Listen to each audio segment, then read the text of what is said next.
Again,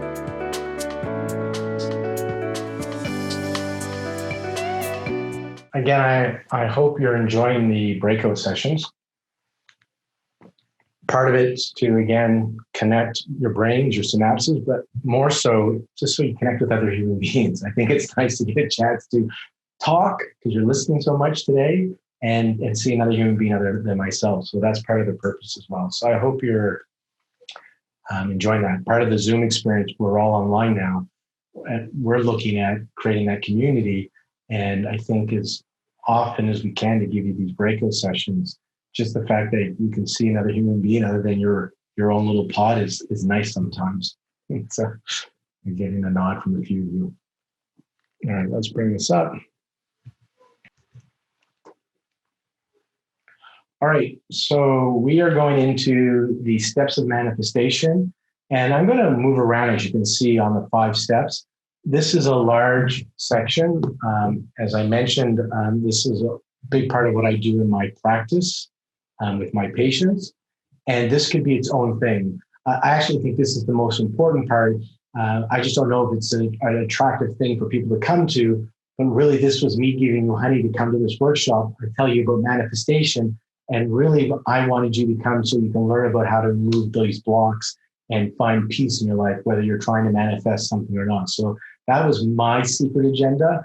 I'm using this to heal my mind, and it's been so amazing for me. I want to share it with you.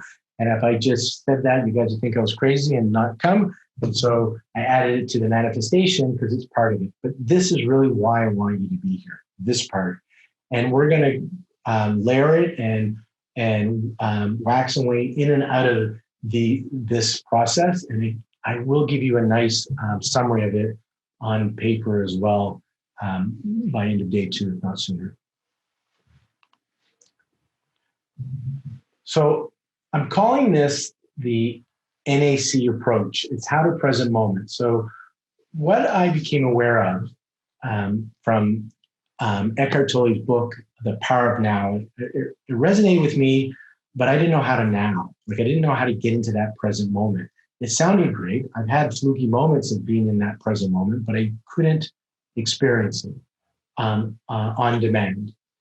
And through reading many authors, I do a lot of workshops. I started noticing a pattern, and I call this my approach. I haven't reinvented anything. I think I just organized it to make it simple, powerful, and effective. So my approach, whenever I go to a new workshop or I read a new book on consciousness or a manifestation on mindfulness, I can take this notice, accept, choose again that we're going to review now, and I can apply it. I can lay it over it and see how it works because it follows the NAC. And so these are my steps, and I want to share this with you. Now, in Eckhart Tolle's book, I remember he's talking about getting the present moment, and he said something to the effect that you can be at peace in an unhappy situation. And I remember having an experience, and so I'll share this experience with you and how I connected it to being in the present moment. So back in the 90s again, I was having a day of deep sorrow, sadness. And it was an interesting for me because I don't have a family of mental health issues, don't have a history of depression. I used to think of myself as the guy that didn't experience a lot of emotion either way. So I didn't get really sad and I didn't get really happy. I was kind of even Steven. And this day I just felt really sad. And I don't know why I did this at the time, but I was doing shared accommodation. So I was still studying to be a CPA. I did know at this time that's not really what I wanted to do, but I thought it was the right thing to do. I was in my late 20s, probably what my parents wanted me to do. I'd already done a lot towards it. I really wanted to go into healing and not orthodox medicine, alternative medicine. And I didn't have the courage to do it yet. So I was still studying to be a CPA. Back then it was called a CA in Canada, Chartered Accountant. And I was feeling sad. And my roommate was female. And she had lots of neat things in that bathroom, like aromatherapy and Epsom salts and scented candles. And so In the late afternoon, I drew a hot bath, put in a bunch of that eucalyptus Epsom salt stuff that she puts in her bath. I lit a few candles around the bath, and I put on really sad music. It was in the back then they're called ghetto blasters. It was in the ghetto blaster. Just I can see it now in the window that kind of opens up perfectly in the window. And she always had like Yanni and really depressing sad music she'd play in there. And so I went in there to be in my sadness. And I'm in the bath and I'm smelling lovely aromatherapy from the aromatherapy in the bath. The music's sad, and I close my eyes and I just feel that sadness. I get really present with it. And it gets really strong and intense. So it gets stronger.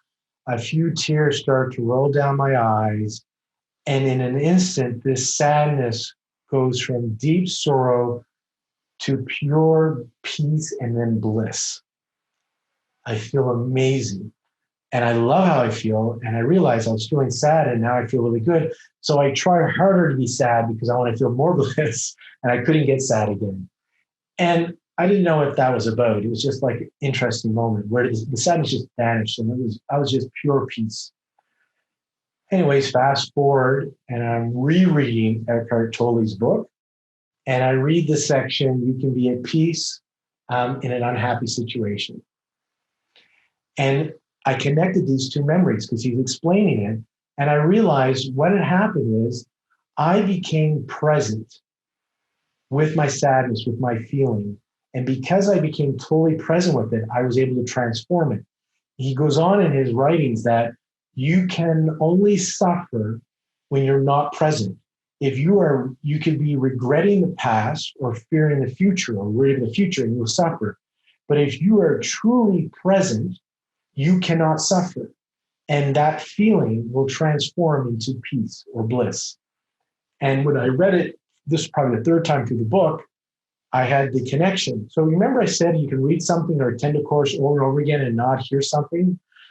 I was different on that third read. I had become a different person. And so on that third read, I was able to perceive or read or take in different material from that book.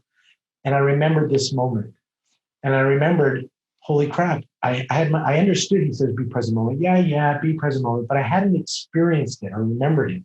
And now I have that experience. I remember, rather than turning my back on my sadness, because what we do in our society generally, when we have emotions that are uncomfortable, is we turn away, we deny them, we run from them. We use drugs and alcohol, marijuana, antidepressants, alcohol to numb them. We use Netflix to numb them. We use food to numb them, sex or masturbation to numb it. We use work. That was mine. That's my thing. Work to numb it. So we're doing so much to not feel, to not be present with it. And it doesn't really work. It's like a beach ball in water. It comes back up, right? So you can't really suppress it. You think you can, but it always pops back up eventually. And so this was my experience of you really can be in an unhappy situation and be at peace.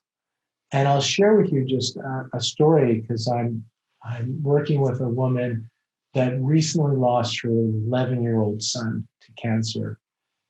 And it was interesting because she was explaining, she's doing her work and she's having these beautiful memories and experiences and connections with him. It's her experience right now. And she has this sorrow, but it's not this putrid, throw up, gross sorrow. It's a sadness, but she says there's a beauty to it right now. And so she's present, right? And so when he says you can be at peace in a happy situation, she doesn't wish for her son to be gone. She misses him and she would do anything to have him back. But yet she's conscious as she's in a state. My observation of her is she's in this state of presence where she's at peace right now in this unhappy situation. So there's a beauty to the sadness. I have had my experiences since doing this work and teaching it and using it on myself, where I'm in unhappy situations and yet I'm still at peace, right? I wouldn't say I want what I'm experiencing. I don't want it. I'm not resigned to it, but yet I'm not suffering in it. And we're going to discuss why that's so important and powerful, the fact that you're at peace when you're at present moment. And you remember, the present moment is alpha. You're an alpha waste. You're a resource. And so to go through my NAC approach, and for the healthcare providers, it's not inositol-cysteine, NAC, which is the supplement I do love to use in my practice. This is NAC as a notice, accept, choose again. And the first step is to just notice, just having the intent to become aware of these negative feelings and thoughts and situations, just having that intention, you'll start to notice them. If you just do this, you're on track. Because if you can't do this, you miss. You're at the effect of it. You stay unconscious, you stay hypnotized, and you experience and suffer. You experience the suffering. So the key is noticing. And Viktor Frankl, why this is a powerful quote from Viktor Frankl is he's a Holocaust survivor. He was in the concentration camps, and he's a psychologist, and he was able to work with his mind in that concentration camp to survive and do well and come out afterlife and be very influential in our world, right? With his prolific writing. And he wrote, between stimulus and response, there is a space. Between stimulus, what just happened, the trigger, and how you respond, there is a space. In that space is our power to choose our response. It's in our response. In our response lies our growth and our freedom. I hope you come back to this quote 1,000 times, because I just came across this quote 2 weeks ago. And it sums up everything we're doing today, and it sums up specifically the NAC. And so we'll come back to this a couple of times. The noticing is key, because from there, everything happens. As an event happens, remember when we were doing the stress discussion, and I had that slide up where there was a stimulus, and then you have your perception, and then there's a mental emotional response, and then the electrical charge of the heart, and then the hormones. So it's not the stimulus that causes the stress response. It's your interpretation to it. That's why we have the hand up here. Don't take it personally. So something happens. There's a trigger. It's COVID. Your partner cheats on you. Something happens in clinic. A patient does this. A customer doesn't buy from you. Something happens. That's the stimulus. The noticing is you're being triggered. And as he says, there's a moment, there's a space, and you're going to have the tools for this. And it's in that space that you have the power to choose. This is where free will comes into. Nobody can make you feel anything. The free will that we hear about biblically is the free will to choose how we feel. So something happens, you don't have to take it personally. You get to choose how you feel. And now I'm going to share the notice, accept, choose again approach to this. Firstly, you must remember that everything is neutral, and then we give it meaning. And so there's this parable about this poor farmer who lived with his 20-some-year-old son in a village. This is ancient days when there was no vehicles. There were only horses for working their land and for travel. And they were a poor family, and one night, 3 wild stallions made their way into their ranch because they left the gate open by accident. And the community in his village came around him and said, "You are so fortunate. You are so lucky. You used to be so poor and difficult to have food and prosperity.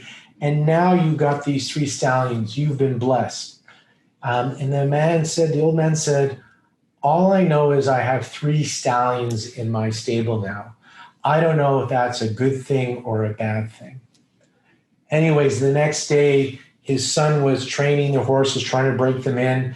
And while trying to train it on the horse, he fell and terribly broke his arm, damaged his arm, irreparable. And the village came around and said, "You are so right. These horses weren't a blessing. They were a curse. You're old and feeble, but at least you had your young son to help you work the land. But now his arm is useless. He can't help you anymore. You are worse off than you were before you had these horses. You are correct. These weren't a blessing. These were a curse." And the old man says, "I don't know if this is a blessing or a curse. All I know is that my son has broken his arm." Anyways, there was a war going on in the communities, and soldiers started coming through the towns to recruit men to fight in this war. And it was a losing battle.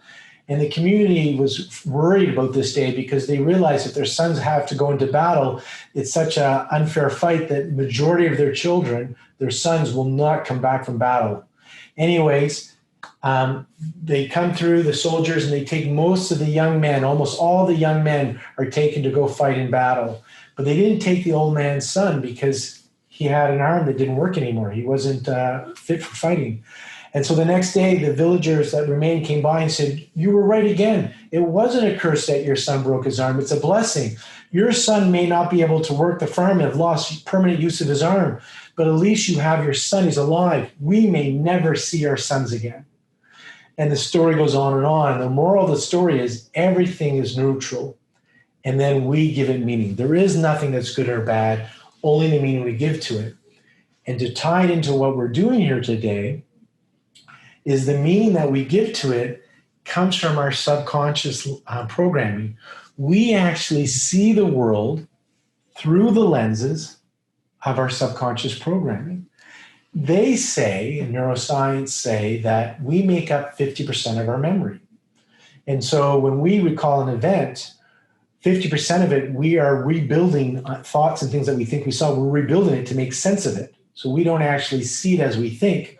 We are remembering it. And guess how we remember things? We have a preconceived idea. We have programs. So we see it a certain way. And so when I say everything that happens is neutral, we give it meaning, the meaning you're going to give it is from your programming. So if you have a program that nobody likes you, things are going to happen in the environment, and you're going to use that as evidence why people don't like me, because that's your program. If you think people love you and you're worthy and value, that same event, you will perceive it and give it meaning that's more evidence why people love you. So, and with our subconscious programming, remember that we didn't choose these programs. So there's no like, oh, I have this program, I'm a bad person, or it's my fault. You were young. There's some literature that suggests you got this program before you were born, meaning it was passed down from generation to generation.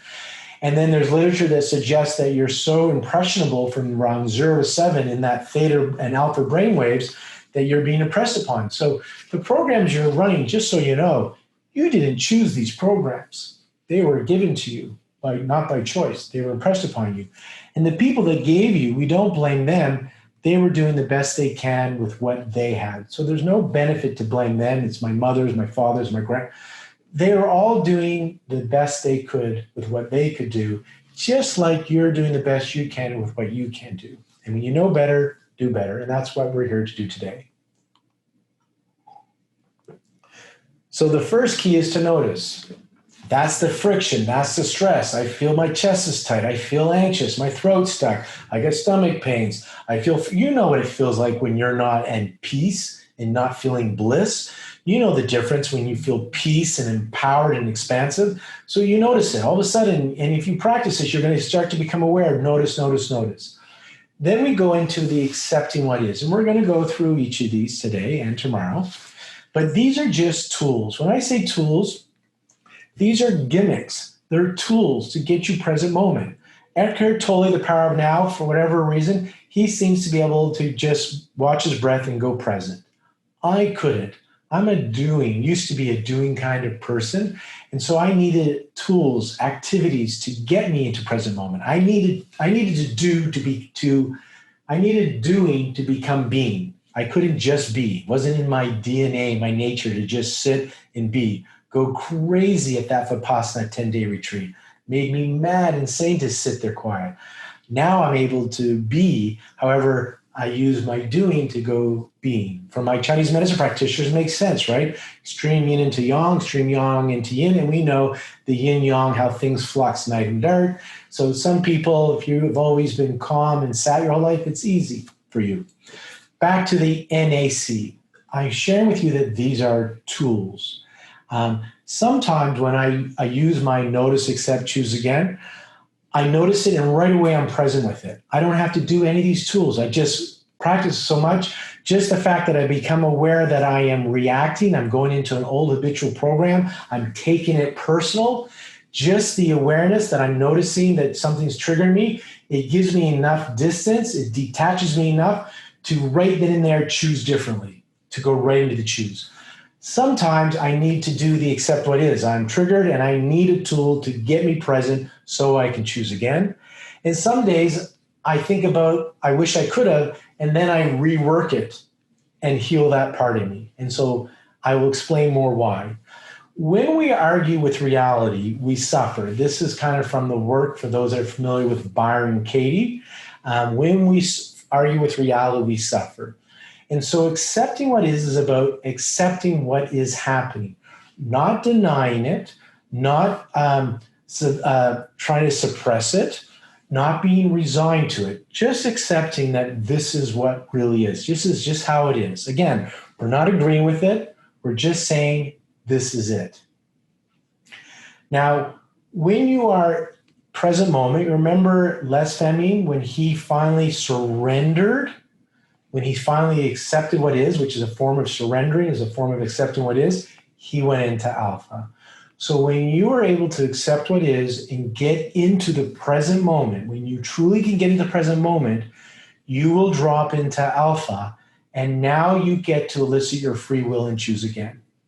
And the reason we want to get into the present moment, and you just learned a breathing technique. We're going to use a surrender and release technique. I'm going to teach you the whole brain position. It's basically a form of brain gym kinesiology. We're going to do emotional freedom technique, EFT, inner child work, and we'll touch on the Byron Katie's inquiry as well. You could add EMDR to this. Remember I said I come up with this NAC approach, which is a big part of my book that I'm in the process of writing. And everything I read now, I can put NAC on it. So in the A, accepting what is, this is what I like that I'm using, but you could put EMDR in there. You could put Psych K in there. There's so many tools that you can put in. They're just tools. They're just gimmicks to help you get into present moment. So if it works, it works. And you can add and subtract to any of these. These are the ones I'm sharing with you today. Why getting present moment, accepting what is so key is when you are present, you are now awake. When you're not present, you're unawake, you're unconscious. And when you are unconscious and not awake, you're at the effect of the event. So now you are reacting. Remember Viktor Frankl's quote, there's a space between stimulus and response. And if you miss that space and get present, now you eat it. You're at the effect of the event. You amplify the negative emotion. This is what we're doing in our society. They hate on each other. Americans are going through their election, Republican versus Democrat, wear a mask versus not wear a mask. We're being triggered and we're taking it personally. And now we're at the effect of it. We eat it and we amplify it. Both sides, I'm going to use this word loosely, but guilty or responsible. We're playing off of each other. Takes two to tangle. And so when you are present, though, you're awake, you're conscious, you are resourced. When you are in the alpha, you are resourced. You have access to that brain, that creativity, that parts of the brain through research showing that when you're in alpha, when you're in present moment, you can access parts of your brain that normally are not available to you. It's always there, but you're not accessing it, like when you are unconscious and triggered. When you're unconscious and triggered, you go into high beta.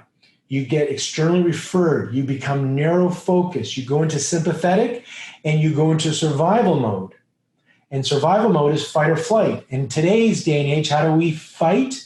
We send terrible posts on Facebook to each other, the way we text each other. So we're still doing the same thing. We're, used to be with arrows and fight. Now we attack people we see a post, we read it, and then we take it personally. We internalize it through our programming.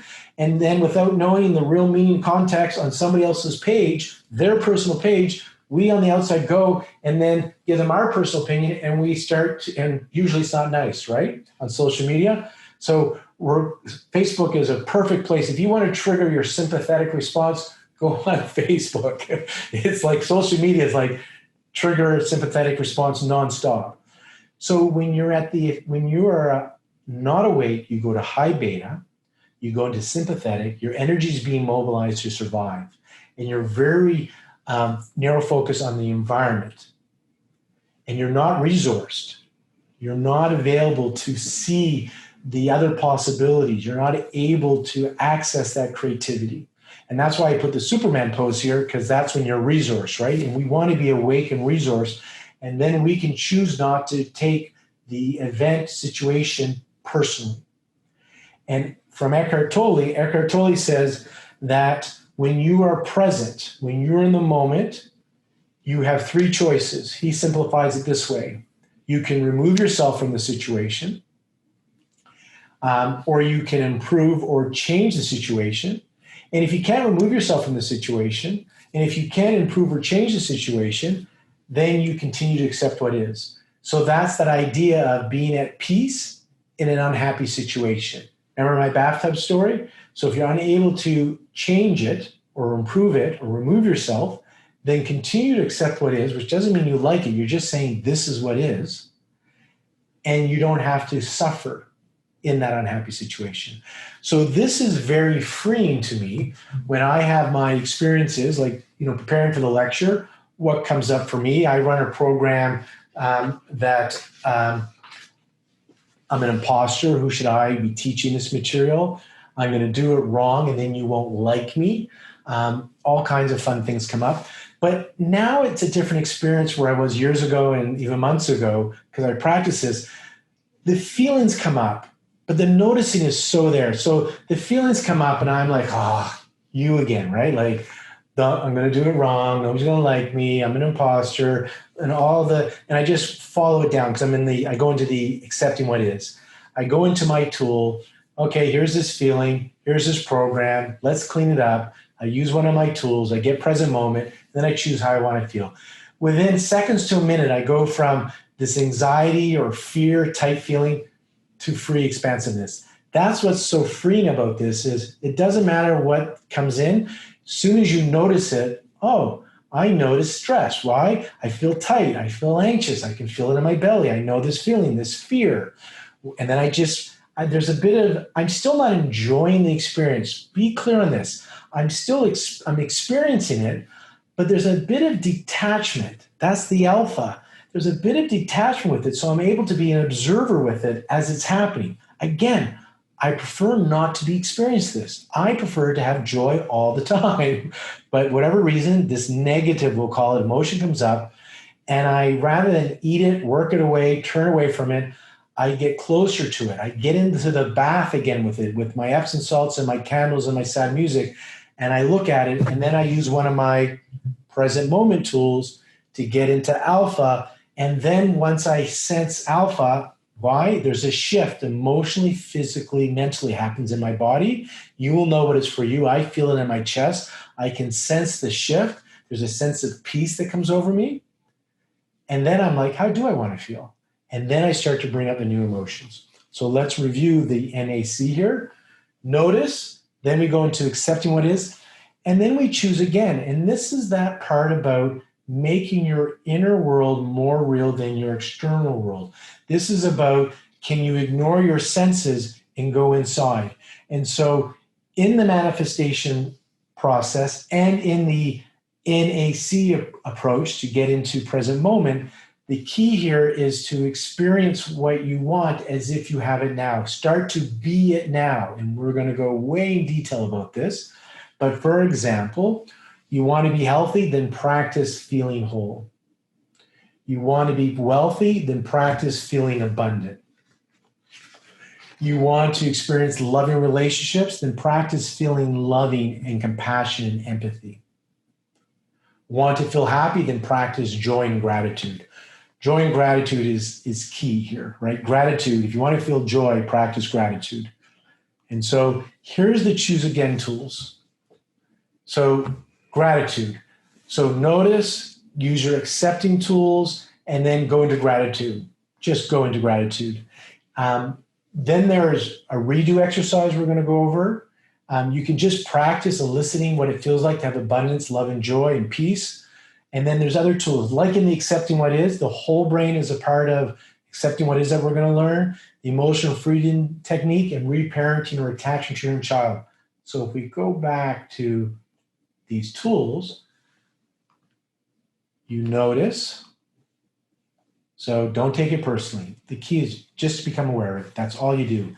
By becoming aware, by noticing, you create the space. And then you choose, this is the space part, I'm going to use a tool because I'm really feeling something here. I'm really feeling fear. I'm really feeling lack, right? I'm really feeling not good enough or not belonging. And then you bring your breath into it. So just breathing could be one of them. In for 4, hold for 8, just becoming present with it. We're going to use surrender, release, or whole brain, or EFT, or inner child, or Byron Katie. Use combination or all of these. Usually just need to use one. And then you become resourced. You are awake. You are present moment. You have access to different parts of your brain. And then we're going to use a choose again tool. The default is gratitude, always gratitude. It's a choose again. That's a feeling that you want to have. Gratitude is very powerful. Or there's the redo exercise. Or just, how do I want to feel? I want to feel free. I want to feel free and empowered. So what does it feel like to feel free and empowered? Can you bring it up? I can't bring it up. Well, that's great news, because that's why you don't feel it, because you haven't practiced how to feel it. So it's not, again, oh my God, I can't feel it. It's like, no wonder I don't feel empowered and free. I can't even elicit that emotion. So just like the piano player, I can't play it. Well, have you ever practiced the piano? No, it's my first day. Well, no wonder you can't play this complex piece of music. Let's start today. Let's learn chopsticks. And then you practice, and eventually it just gets stronger and better, and you get to elicit these emotions on command. And we'll use these different tools to help you elicit these feelings. Going back to this message, as we're going to learn now to apply NAC, it is futile to change the outside world before changing the concepts of ourselves. So everything we do unaccompanied by a change of consciousness is but a futile readjustment of the surfaces. I keep mentioning it. It's an inside job. It's inner work. Go to work on the inside before you go to work on the outside. Trying to change your job and your relationships and everything else, it's like whack-a-mole. That's what you're doing when you, and we do this. This is what we've all been doing. Our society, humanity, for the most part, we have been doing whack-a-mole. We change where we live. We change this relationship, another divorce. We change this job. If I just get this, I'll be happy. And we're doing whack-a-mole, and the mole keeps coming up. Why? Because we haven't changed who we are yet. We haven't changed our consciousness. We are still living in an unconscious level. We're still living from ego, and we can't satisfy that. And that's why we are suffering as a species. And the species is made up as individuals. And so the only responsibility you have is to heal your own mind. So it is an inside job. Eckhart Tolle, if you get the inside right, the outside will fall into place. Another quote from Viktor Frankl, when we are no longer able to change a situation, we are challenged to change ourselves.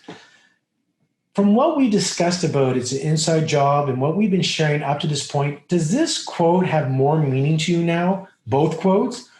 Because, you've heard these quotes before, many of you. When we are no longer able to change a situation, when you can't change the external environment, we are challenged now to change ourselves. This is where it all begins. If you get the inside right, you'll get the outside right. I would like us to do a breakout session here. I'm just looking at our time here. So we're going to do a breakout session, and we'll come back and see when our meal break will be. In this breakout session, I want you to discuss the NAC big picture. Just what does NAC stand for? And why do we want to do accepting what is? Why do we want to get into present moment? Hint, when you're not present, you're unconscious and you're fighting with reality. And when you fight with reality, as Byron Katie says, you lose, you suffer 100% of the time. And when you're present, you're an alpha and you're no longer at the effect of your environment. You don't have to take it personally. When you're present, you're a resource and you can remove yourself from the situation, change or improve. And if you can't do either, you continue to accept what is because you're now a resource. You're not just in that tiny part of your brain which is externally referred into that fight or flight, you're now whole brained, which is fully resourced, and now you can make choices. You have free will. So please discuss the difference between react and respond. When you react, something happens, your habitual programming takes over and you react. It's a habitual response. You just lose your shit on somebody. Noticing you're triggered and breathing and doing and accepting what is and then choosing, that's the difference between react and respond. Reacting is unconscious. It's just whatever your program is, that's how you're going to react. Responding is a conscious. You are awake. If you yell at that individual, you are not actually angry. You are yelling to wake them up to get them to take action in something. You're not losing your mind on it. Have you ever done this? I've done this with my kids where I'm not upset with them, but I know I need to yell at them for their safety. And I use a loud, strong voice, which scares the crap out of them when they were younger, and they would take action. But inside, I am loving and not mad at my kids one bit. Now, I know the difference because I have lost my shit and reacted and lost my temper on my kids, where I'm coming from my own issues and freaking them out and damaging my own kids, right? So there's a difference here. From the outside, they both may look the same to an observer. He's yelling at his kids. On the inside, one, I'm reacting. I'm unconscious and I'm just habitually reacting at my kids yelling. The other one, I'm choosing to yell and I'm not actually angry on the inside. I'm responding. Or I could do a different response because I'm present moment. I'm fully resourced. I have access to my faculties. I'm not in survival mode. That's what I want you to do over this 5-minute break. Explain, notice, accept, choose again, and why it's beneficial to be resourced.